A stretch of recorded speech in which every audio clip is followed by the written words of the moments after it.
4월달 마지막 주일입니다. 부활의 달을 하나님의 은혜 가운데 또 마지막 주일까지 잘 지냈습니다. 오늘 예배에 참석하신 성도님 여러분들께 하나님의 은혜와 능력, 특별히 부활의 은혜와 능력이 가득하시기를 축복합니다. 또 좋은 찬양을 해주신, 찬양 인도해 주신 찬양단, 또 오케스트라, 또 우리 성가대에 특별히 감사를 드립니다.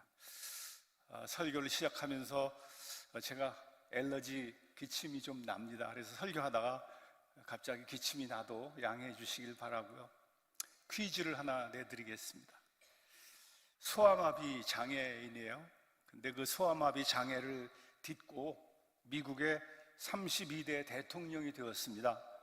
누군지 아시나요? 네, 루즈벨트 대통령입니다. 그렇죠? 2차 대전을 잘 마무리하고 또 세계 질서를 위해서 봉사했습니다. 문제 하나 더 내드릴게요. 난독증 장애가 있습니다. 글을 읽을 수가 없어요. 근데 유명한 영화 배우가 되었습니다. 그의 유명한 작품이 미션 임파서블. 자, 그 배우 이름은 톰 크루즈. 미션 임파서블이지만 그 불가능한 임무를 장애를 극복하면서 가능한 임무로 바꿨다, 이렇게 생각합니다. 하나 더 하겠습니다. 이 사람은 이렇게 말합니다. 나는요, 팔이 아프거나 다리가 아픈 적이 한 번도 없습니다.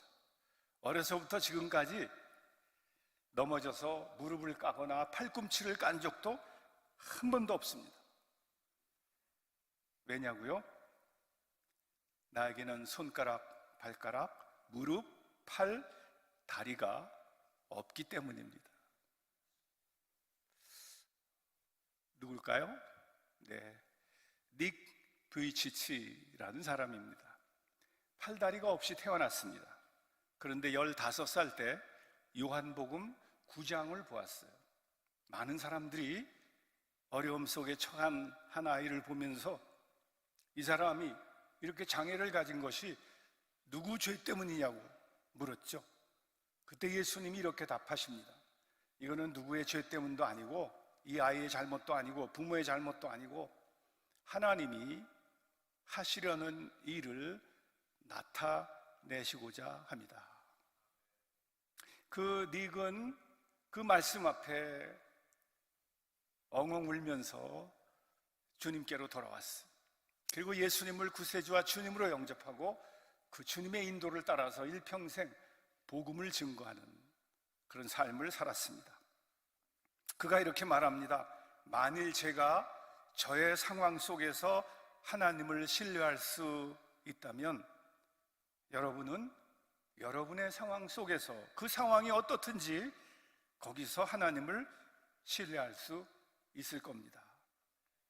저는 제 삶 속에 예수님을 주님으로 모시고 주님을 위한, 저를 향한 계획하신 거룩한 목적대로 살아가고 있습니다. 남자를 소개했으니까 불가능을 가능으로 바꾼 여성을 한번 소개하겠습니다. 네 손가락의 피아니스트로 알려졌습니다. 태어날 때 왼손도 2손가락, 오른손도 2손가락, 손가락이 4개밖에 없어. 그 부모는 그 딸을 힘있게 키우고 싶어서 재활 훈련을 하려고 피아노 앞에 앉혔습니다. 그리고 건반을 하나하나 가르쳐주면서 도, 미, 솔, 도, 파, 라, 솔, 시, 레 하면서 피아노 건반을 치게 했어요. 왜? 손가락에 힘을 얻어서 살아가라고.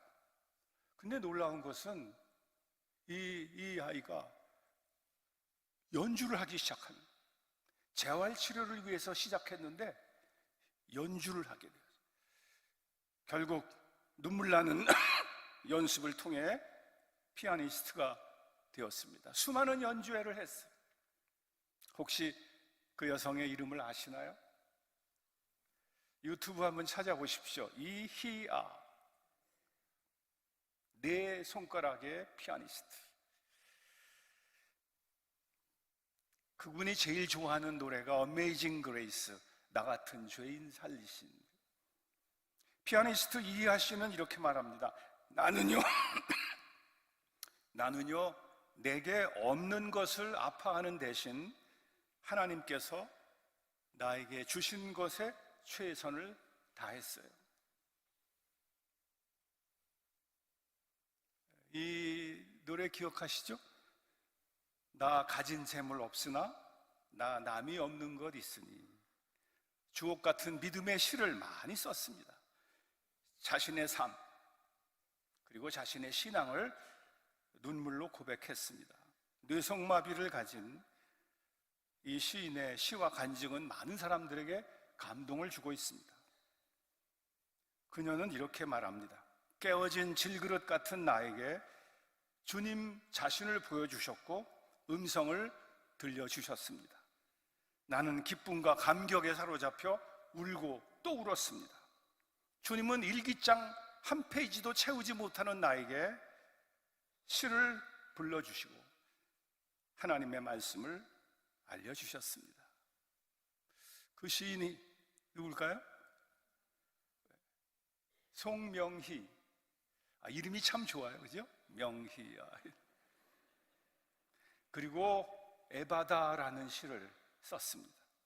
열어주소서, 열어주소서, 내 눈을 열어주소서, 주님을 바라볼 수 있도록. 내 귀를 열어주소서, 주님 말씀 들을 수 있도록. 내 마음을 열어주소서, 주님의 뜻을 깨달을 수 있도록. 내 입을 열어주소서, 주님의 말씀을 전할 수 있도록. 그의 믿음의 고백은 아름다워요. 그러나 그의 삶은 처절하고 팍팍했어요. 종종 좌절감에 빠지고 하나님께 불만을 토로하기도 했어요. 어느 날 정말 마음이 아파서 바닥에 주저앉아 엉 울면서 하나님 앞에 부르짖었어요. 하나님, 살아계세요? 저는 무익한 종입니다. 왜 나를 이렇게 만드셨나요? 휠체어도 못 타서 교회도 못 가고 봉사도 못 하고 아무것도 할 수 없는 저는 도대체 어떻게 살아야 하나요? 그때 하나님이 이 송명희 시인에게 시를 하나 불러주십니다. 내가 말하는 대로 써라. 토막 연필을 부여잡고 주님이 불러주신 대로 기록해 나가기 시작했어. 나 가진 재물 없으나, 나 남이 가진 지식 없으나, 나 남에게 있는 건강 있지 않으나, 나 남이 없는 것 있으니, 나 남이 못 본 것을 보았고, 나 남이 듣지 못한 음성 들었고, 나 남이 받지 못한 사랑 받았고, 나 남이 모르는 것 깨달았네. 여기까지 썼어. 근데 주님이 그 다음 대목을 말씀하시는 거예요. 공평하신 하나님이. 너무 말이 안 되잖아요. 그 하나님 말씀에 가슴이 콱 막혔어요. 도저히 쓸 수 없어요. 그래서 하나님께 절규했어요. 공평하신 하나님, 저 이거 못 써요. 하나님 공평하시지 않아요. 저에겐 아무것도 없잖아요. 왜 이러세요? 그러나 하나님은 아주 강하게 말씀하세요. 그대로 써라. 시키는 대로 공평하신 하나님이라고 써라. 송명희 시인은 하나님의 뜻을 거역할 수 없는 걸 알았어요. 그래서 눈물로 썼어요.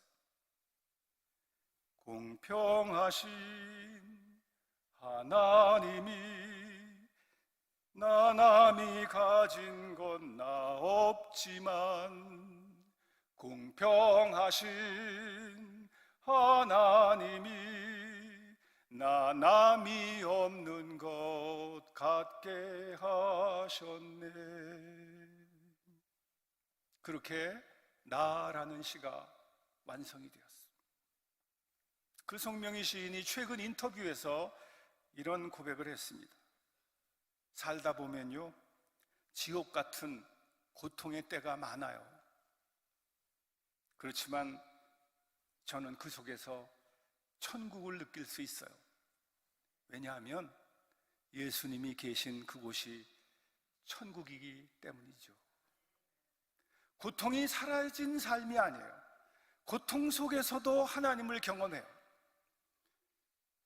육체의 고통은 여전히 남아있지만 그 속에서 하나님의 은혜를 더 깊이 누리는 참된 신앙인의 삶이 어떤 것인지를 우리에게 보여주고 있어요. 제가 소개한 이 모든 분들은 다 장애를 가진 성도님들입니다. 우리나라 장애인 통계에 의하면 등록 장애인이 263만 명이래요. 인구 대비로 5.1%, 20명마다 한 사람 꼴이라는 것. 오늘은 여러분들 아시는지는 몰라도 우리 교회가 1년에 한 번 지키는 장애인 주일입니다. 우리 교회는 사랑부 사역과 베데스다 사역을 통해서 사랑하는 장애인 성도님들, 그들과 함께 주 안에서 믿음의 가족으로 함께 예배하고 함께 친교를 나누고 있습니다. 오늘 본문은 고린도 후서 말씀인데요, 사도 바울의 개인적인 마음속 이야기가 가장 많이 담겨있는 책이 고린도 후서입니다. 그는 이렇게 고백했습니다. 9절 말씀에 나의 여러 약한 것들에 대하여 자랑한다. 약한 것을 자랑한다. 세상은 너의 약한 것을 숨기라고 말합니다. 근데 성경은 약한 것을 자랑하라고 말합니다. 우리는 어떻게 하면 좋을까요? 사도 바울은 하나님 앞에 육체의 가시를 위해서 3번이나 기도했습니다. 근데 하나님께서 내 은혜가 내게 족하다라는 응답을 하셨어요. 그래서 그는 그 하나님의 말씀을 듣고 내 약함을 자랑합니다 하고 선언한 거예요. 약한 것을 자랑함으로 어떤 은혜가 내려질까요? 저는 3가지 약한 것을 자랑할 때 내려지는 하나님의 은혜를 상고하고자 합니다. 첫 번째는요, 우리의 약함을 통해 온전케 됩니다. 온전케 된다. 9절에서 이렇게 말씀하죠. 내가 하나님 앞에 내 은혜가 네게 족하도다. 이는 내 능력이 약한 데서 온전하여짐이라 말씀하세요. 하나님의 능력이 연약한 바울 속에 온전하게 임한다는 말씀입니다. 여기서 약함이라는 게 뭘까? 성경학자들은 이 약함에 담겨있는 내용을 설명합니다.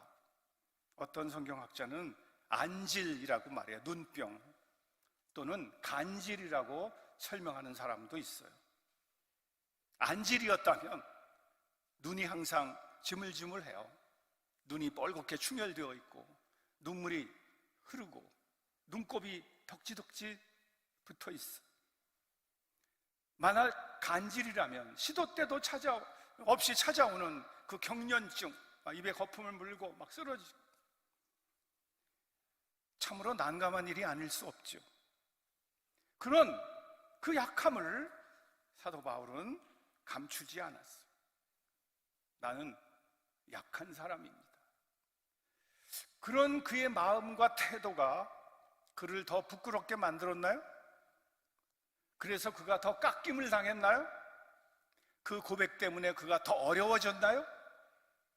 아니요. 성경은 반대로 그 약함을 자랑함으로 더 온전해졌다고 말씀하고 있습니다. 여기 온전해졌다는 것은 충만하다, 가득 차다, 흘러 넘친다, 완성되었다. 약함이 없을 때는 도리어 부족했어요. 그러나 약함으로 말미암아, 그 약함을 자랑함으로 말미암아 하나님의 능력이 온전히 충만하게 임했다는 고백입니다. 제가 원래 경기도 사람인데 하나님의 섭리로 대전 와서 살게 되었습니다. 대전 와서 충청도 분들하고 만나면서 여러 가지 재미있는 말을 많이 배웠어요. 충청도 분들은 무슨 문제가 있습니까? 도움이 필요합니까? 그럴 때 예, 힘듭니다. 좀 도와주세요. 감사합니다. 그러면 괜찮잖아요. 근데 안 그러시더라고요. 힘드세요? 그러면 괜어요. 좀 도와드릴까요? 되시오. 그러지 말고 냅둬요. 괜어요. 되시오. 냅둬요. 참 그러지 마세요. 하나님 앞에 그러지 마세요. 우리의 약함을 있는 그대로. 성경은 자만이라고 말합니다. 우리 자만하지 말고 우리가 약한 존재임을 인식해야 돼요. 그리고 겸손히 약함을 인정해야 돼요. 여러분 어떠세요? 정말 여러분들에게 약함이 있다고 인정하십니까? 한번 옆 사람에게 얘기해 주시죠. 한번 해보세요. 나는 약한 존재입니다. 나는 약한 존재입니다. 그러면 대답해 주셔야죠. 피차 일반입니다.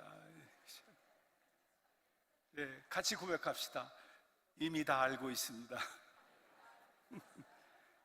우리는 흙으로 빚어진 존재. 그래서 질그릇 같은 다 약함이 있어요.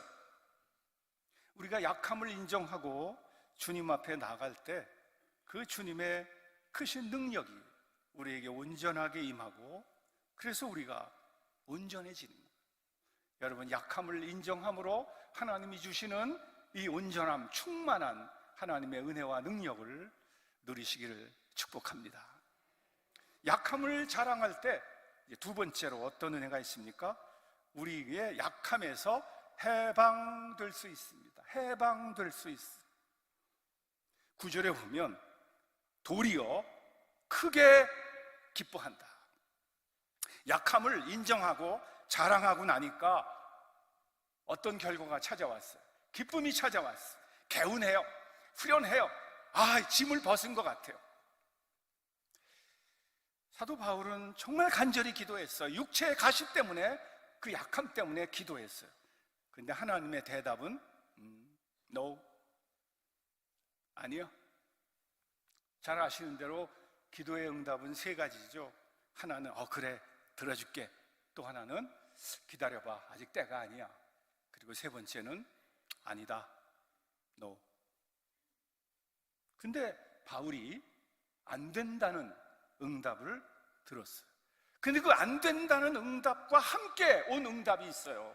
내 은혜가 내게 족하다. 하나님의 은혜가 그에게 왔어요. 그래서 이것은 안 된다, 노라는 응답이면서 동시에 은혜다라는 응답이 왔어요.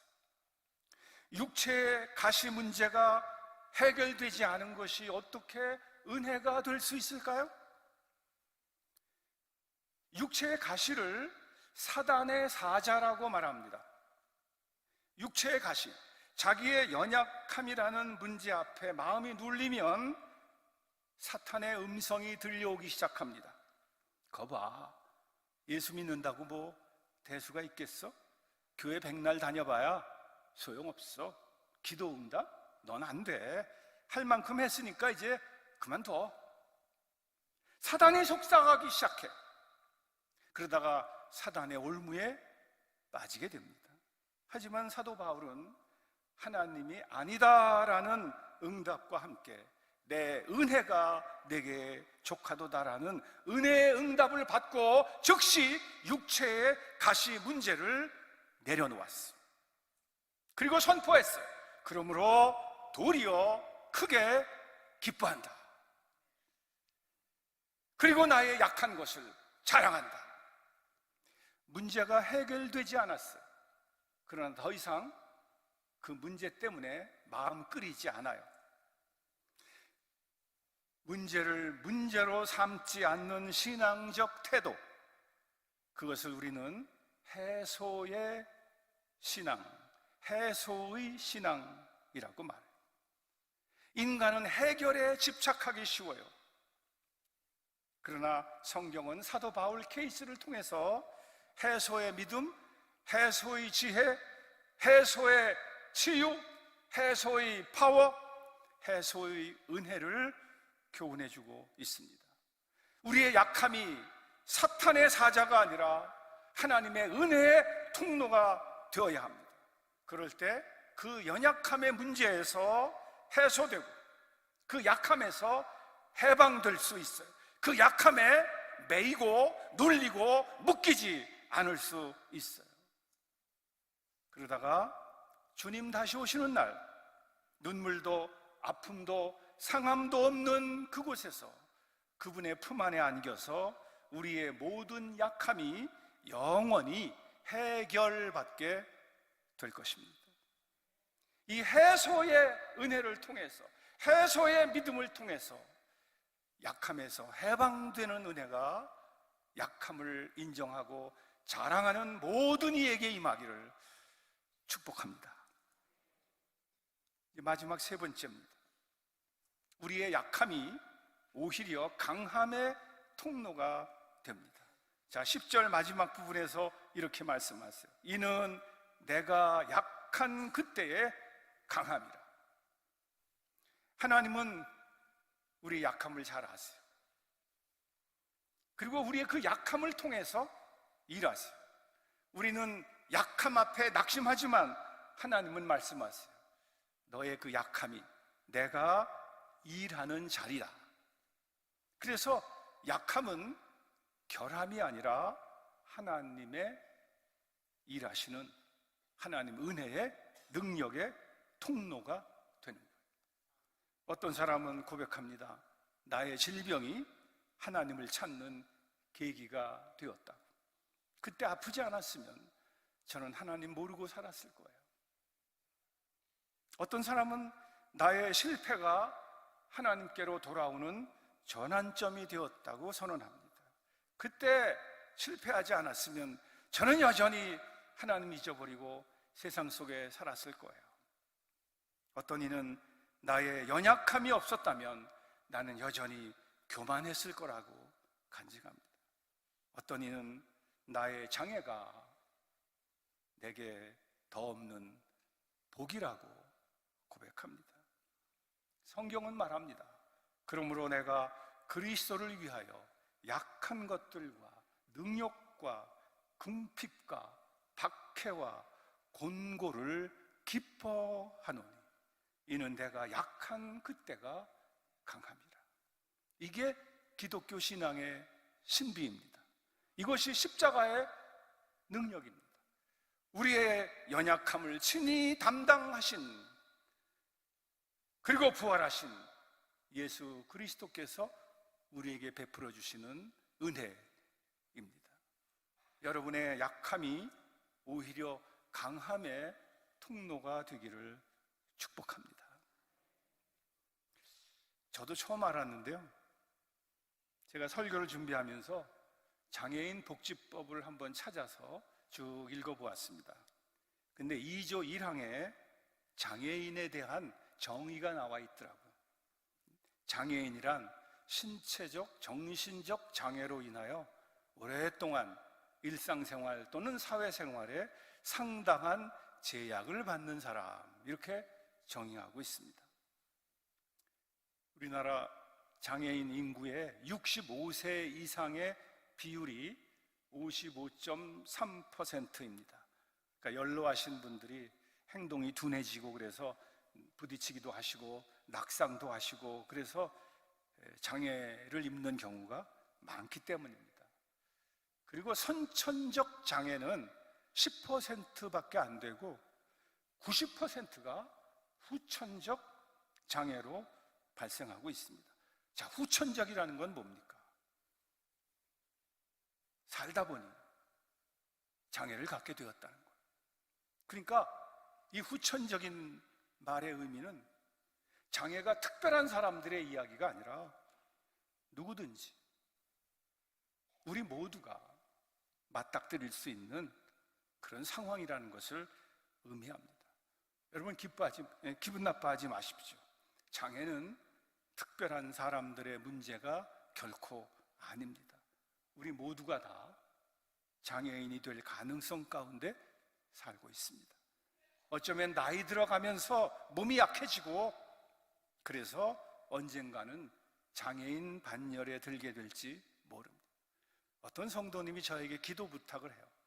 우리 아버님이 약해서 이렇게 했는데 가서 장애인 판정을 꼭 받게 기도해 주세요. 저는 그 기도 제목을 듣고 참 좀 마음이 좀 이렇게 좀 했어요. 이게 우리 인생입니다. 저는 설교를 준비하면서 먼저 낙원에 가신 강창식 장로님 생각이 났습니다. 그분은 젊은 시절 군 복무를 했는데 분대장님이셨어요. 그때 김신조 일당이 청와대를 습격하기 위해서 왔다가 퇴거할 때 분대원을 이끌고 그들을 잡으러 출동을 했어요. 근데 그만 폭발물이 터지는 바람에 두 다리를 잃으시고 1급 상위 군병 장애인이 되셨어요.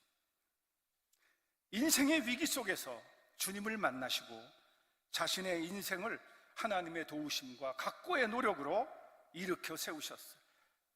가정에서는 자상하고 성실한 남편과 아버지로, 교회에서는 진지하고 충성된 봉사자로, 그리고 장로님으로, 그리고 나아가 동료 장애인 성도님들을 보듬고 격려하실 뿐만 아니라 모든 성도들을 마음에 품고 하나님의 나라를 향해 아름다운 행진을 이루어 오셨어요. 그 장로님이 오늘 본문 말씀인 고린도후서 12장 9절 내 은혜가 네게 족하도다 이는 내 능력이 약한 데서 온전하여짐이라. 이 말씀을 그분의 평생 약속의 말씀으로 붙잡고 장애는 하나님의 일을 막는 벽이 아니라 하나님의 능력이 드러나는 창문이라고 하셨어요. 장애에 굴하지 않고 목각 기술을 배우셨어요. 나무를 깎아서 그림도 만들고 글자도 새기고 여러 작품을 남기셨죠. 우리 교회 지하층 엘리베이터 입구 그 옆 벽면에 보면 남기신 작품이 몇 개 전시되어 있습니다. 오늘 지하실에 가시면 꼭 그 앞에 한번 가보십시오. 말씀이 힘이다. 그리스도의 몸을 세우는 교회. 사랑. 서로 사랑하라. 하나님은 사랑이시라라. 이상하지 않아요? 하나님은 사랑이시라 해야 되는데 하나님은 사랑이시라라. 라자가 두 개. 왜 라자가 두 개냐고 여쭈었죠? 그건 라를 강조하는 것입니다. 여운을 남기는 것입니다. 하나님은 사랑이시라. 마치 우리에게 남기신 유언 같아요. 우리는 고린도후서 12장 사도 바울의 간증을 통해서 말씀해 주신 몇 가지 진리를 상고했습니다. 우리 모두 약함이 있는 존재입니다. 그래서 우리는 서로의 약점을 덮어줘야 돼요. 우리는 절대 다른 사람의 약점을 찌르는 가시가 되면 안 돼요.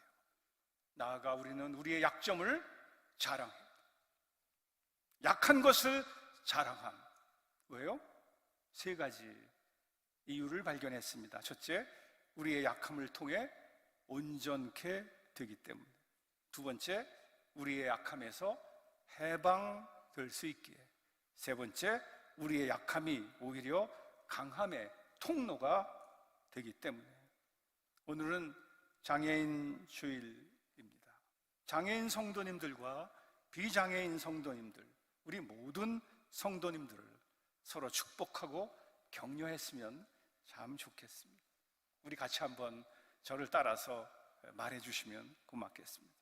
형제 자매님 힘냅시다. 우리 모두 다 같이 믿음 안에 대응 가족입니다. 사랑합니다. 함께 갑시다. 옆 사람 손잡으면서 격려해 주세요. 약함을 자랑하세요. 부끄러워하지 마세요. 힘내세요. 우리 앞에 태산 같은 장애가 보일지도 모릅니다. 우리의 약함이 큰 장벽같이, 태산같이 보일지 모릅니다. 그러나 우리는 넉넉히 이길 수 있습니다. 주님의 은혜가 우리에게 부어지기 때문입니다. 우리가 약할 때 강함 되시는 주님의 은혜를 믿읍시다. 주님께서 항상 함께 하시고 우리를 지켜주시니 우리 힘내서 함께 나아가야 합니다. 우리 찬송 445장 태산을 넘어 험격을 가도 우리 힘차게 나아갑시다. 1절 2절을 먼저 부르겠습니다. 태산을 넘어 험곡에 가도 힘든 대로 걸어가며 주께서 항상 지키시기로 약속한 말씀 변치 않네. 하늘의 영광 나의 맘속에 자고로 넘쳐 할렐루야를 힘차게 불러 영원히 주를 찬양하리. 캄캄한 밤에 다닐지라도 주께서 나의 길 되시고 나에게 밝은 빛이 되시니 길 잃어버린 영광에 하늘의 영광 나의 맘속에 자고로 넘쳐 할렐루야를 힘차게 불러 영원히 주를 찬양하리.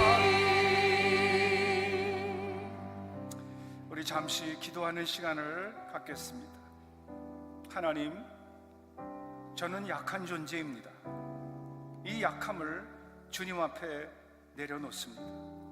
이 약함이 도리어 은혜의 통로가 되게 주옵소서. 누군가의 약함을 찔렀던 잘못을 용서해 주옵소서. 해소의 은혜를 베푸시는 주님께 나아갑니다. 저희의 약함을 해방시켜 주옵소서. 우리 함께 기도하겠습니다. 주님 이름 부르고 기도합니다. 주여. 빈 마음에 받아 3절 부릅니다. 강력한 힘 마음에 받아 찬란한 천국 바라보고 할렐루야를 힘차게 불러 날마다 이제 나아가리.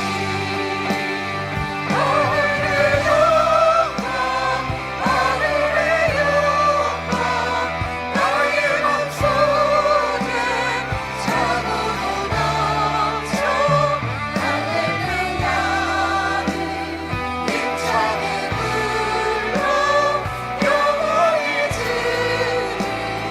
찬양하리. 저희를 불러 영과 진리로 예배하게 하시고 예배를 마치는 시간 예수님의 이름으로 머리를 숙입니다. 간절히 기도하옵기는 질병으로 힘들어하고 육체의 연약함 중에 있는 성도들에게 힘을 주시어 낫게 하시고 평안케 하옵소서. 상을 당한 가정에 위로를 내려 주시옵소서. 결혼한 새 가정에 소망과 행복이 넘치게 하옵소서.